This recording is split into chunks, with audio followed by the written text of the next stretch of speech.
waxaan oo wanaagsan daawadayaal wararkeena galabnimada waxaa kamid ah madaxweyne xasan sheekh maxamuud oo ra'iisul wasaare cusub u magacaabay shakhsi loo tiirinayo inuu saaxiib dhow la yahay madaxweynaha dowladda Kenya Uhuru Kenyatta iyadoo sidoo kale la helay codad oo si toos ah ugu sheegayo in madaxweyne Maxamed Cabdullaahi Farmaajo waa madaxweynihii hore ee Soomaaliya uusan wax talo ah ku lahayn maamulka Jubbaland sidoo kale dowladda Kenya ay tahay maamulka kaliya ah oo leh dumista iyo dhisidda maamulka Jubbaland Saciid Cabdullaahi Dani oo ku fashilmay xilkii ra'iisul wasaaraha uu in muddo ah raadinayay isagoona guuldaro kula galbaday maamulkiisa Puntland warar xasaasi ah ayaan daawada idinkaga haynaa dhacdooyinkii u dambeeyay iyo sidoo kale damaca madaxweynaha maamulka Puntland Saciid Cabdullaahi Dani ma laga yaabaa inuu mucaarad ku bilaabo maalmaha soo socda madaxweynaha cusub maadaama Axmed Madoobe madaxweynaha Jubbaland uu ka guuleystay loolankii ay ku wada jireen ahaa ra'iisul wasaaraha kadib markii Axmed Madoobe oo nin beeshiisa ah aan isugu dhow yihiin saaxiibna ay yihiin uu ka dhigay ra'iisul wasaare xasan sheekh maxamuud ma laga yaabaa in ra'iisul wasaarahan ay waqtiga wada dhameystaan maadaama uu ahaa shakhsi ka tirsan xisbiga UPA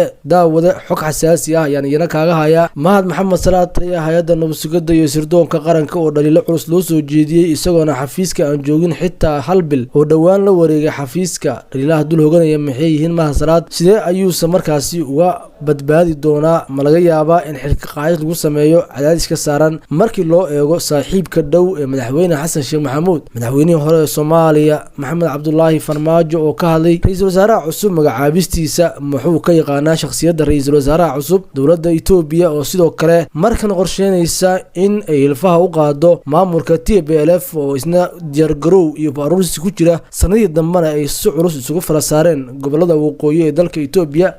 xoga kale oo xasaasi ay ku jirto xaaladda Kenya iyo Soomaaliya ayaan daawada warbixintan kugula wadaagaya inta aanan bilaabin muuqaalka daawada haddii ay tahay marka koowaad soo booqato channelkeena Maanta TV subscribe oo furo gambalaalka si aad u noqoto daawadaha koowaad ee barnaamijyadeena mahadsanid madaxweynaha maamulka Puntland Saciid Cabdullaahi Dani ayaa rajo xumo iyo sidoo kale niyad kala galbaday damaciisii ahaa inuu helo ra'iisul wasaaraha xukuumadda federaalka ah ee Soomaaliya uu xasan sheekh maxamuud sida ay warbaahintu sheegayso uga badashay 60 xildhibaan xilligii uu socday loolankii doorashada isaga iyo sidoo kale madaxweynihii hore ee Soomaaliya Maxamed Cabdullaahi Farmaajo shacabka taageerada u ah madaxweyne Farmaajo ayaa sheegaya in cuqubadii uu ka galay madaxweynihii hore ee ka soo baxday Saciid Dani isagoona waji gabax iyo bahdilaad kala kulmay madaxweyne xasan sheekh maxamuud kadib isku dayigiisii ahaa in loo magacaabo ra'iisul wasaaraha dalka maadaama Soomaalida kale ay qabaan in Saciid Dani uusan u qalmin hoggaanka dalka dabeecad aqoon karti intaba uusan lahayn uu yahay shakhsi uu damaciisu hogaamiyo oo kali ah iyagoona barbardhig ku sameeyay siyaasiyiinta kale ee tartanka iyo loolanka kula jiray xilligii uu ahaa madaxweynaha maamulka Puntland dhaqdhaqaaqadii iyo hadaladii ka soo baxay iyo waxyaabihii uu ku dhacay oo ay kamid ahayd inuu magaalada Muqdisho soo galiyo hub iyo rasaas si markaasi mucaaradka iyo la dagaalamaan madaxweyne Farmaajo hadalkii uu ka sheegay meel fagaara isagoona sheegay madaxweyne Farmaajo inuu qabiil si toos ah u weeraray codadna uu ka hayo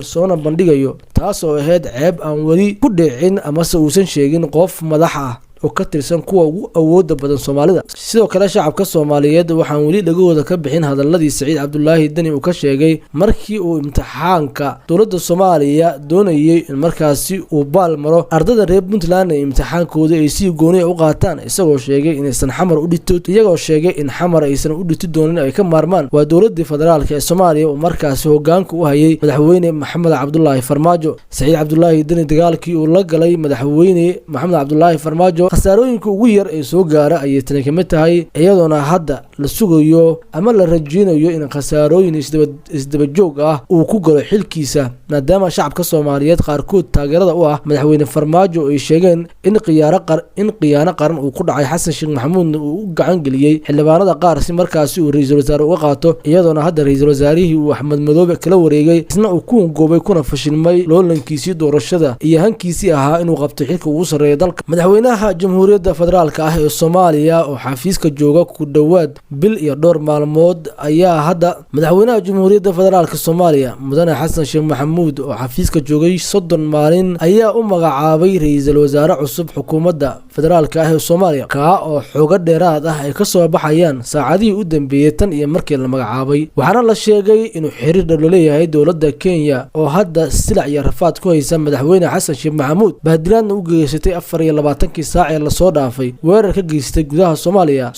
sidoo kalena Somaliland muujisay inay u aqoonsan tahay dal madax bannaan oo Soomaaliya aan hoos iman taa oo niyad jab iyo dhabar jab ku noqonaysa madaxweyne Xasan Sheekh Maxamuud oo xiriirka Soomaaliya iyo Kenya dayactir ku sameeyay tan iyo bishii uu fadhiyay xafiiska. haddaba daawade madaxweyne Xasan Sheekh Maxamuud ra'iisul wasaaraha uu magacaabay oo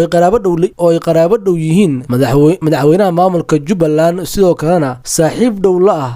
madaxweynaha dowladda Kenya Uhuru Kenyatta ayaa hadda fideexooyinkiisu banaanka u soo baxeen kadib markii laga baahiyay codad sir ah isaga oo si toos ah u sheegaya madaxweynihii hore ee Soomaaliya iyo xitaa kan Jubbaland inaysan wax talo ah ku lahayn maamulka Jubbaland oo asaastay ama dhisatay dowladda Kenya oo sida uu isagu sheegay dagaal iyo rafaad u soo martay in markaasi goboladaasi laga xoreeyo ururka Al-Shabaab. haddaba ra'iisul wasaaraha oo xafiiska jooga wax ka yar 24 saac ayaa ceebo waaweyn dusha loo saaray isagoona warbaahinta lagu baahiyo codadkiisa oo markaasi shir qarsoodi ah isaga oo ku jira laga duubay. haddaba waa sidee xaaladda dalka Itoobiya dagaalada ka soo cusboonaaday iyo sidoo kale damaca ra'iisul wasaare Abiy Ahmed ku damacsan yahay in markaasi dagaal xoogan uu ku qaado TPLF markaana ay noqoto markii uu soo ciribtir lahaa labadii sano ee ugu dambeysay ayaa dagaal xoogan waxa uu dowladda Itoobiya ku dhex maray maamulka TPLF iyo dowladda federaalka ah ee Itoobiya iyadoo sanadkii qaybtiisa hore ee dowladda Itoobiya xakamaysay inay guud ahaan dalka gacanta u dhigto walow markii dambe laga itaal roonaaday oo kala bar ku dhawaad dalka gacanta u galay TPLF dagaalkii dambena dib looga ilaa markii dambe TPLF qaab siyaasadeed oo cajiib ah ay dowladda wada hadal ula furto iyadoona ciidamadeeda dib uga bixiday kadib markii jab xoogan la gaarsiiyey dalal awoodana ay la kala safteen sida Mareykanka iyo Ruushka China iyo dalal kale oo reer galbeed ah oo markaasi labada dhinac kala taageerayay walow dowladda Mareykanka lagu dhaliilay inay si toos ah u taageeraysay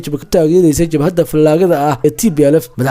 madaxweyne Xasan Sheekh Maxamuud ma kooxdiisii ama asxaabta la ahaa ee TPLF ayuu markaan si toos ah u taageeri doonaa sida Axmed Madoobe iyo maamulka Puntland ay uga safteen mase waxaa laga yaabaa halkii madaxweyne Farmaajo inuu ka sii wado oo markaasi gacan qabto ama si toos ah u taageero xukuumadda hadda uu hogaamiyo ra'iisul wasaare Abiy Ahmed maadaama TPLF la aqoonsan yahay in Soomaaliya ay dhibaato xoogan u geysatay xilligii ay dalka ku soo duuleen ee dowladda Cabdullaahi Yuusuf ilaa haatan oo dalka qayb ka wararkeennii galabnimo halka ayuu nooga yahay daawada haddii ay tahay markii koobaad soo booqato Channel TV fadlan subscribe dhoo furgan balaalka si aad noqoto daawadaha koobaad ee wararka aan sida maalinlaha u soo gelino comment like share sidoo kale share garay oo la wada asxaabtaada